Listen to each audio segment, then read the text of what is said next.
Hello guys, कैसे हैं आप सब लोग। उम्मीद है आप सब लोग खैरियत से होंगे, तबीयत से ठीक होगी। तो आज का हम व्लॉग स्टार्ट करने लगे हैं अभी।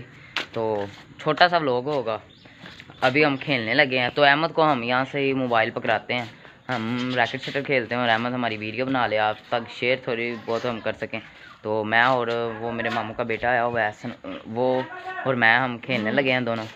तो हम अभी शकील को कहते हैं, अहमद चला गया, वो इधर को मोबाइल करके आपको दिखा दे।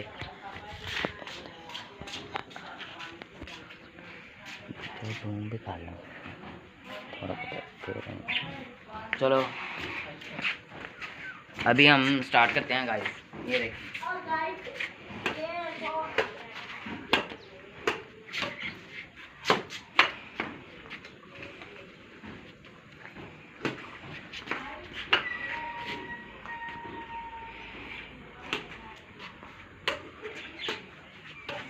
वाली इज्जत रह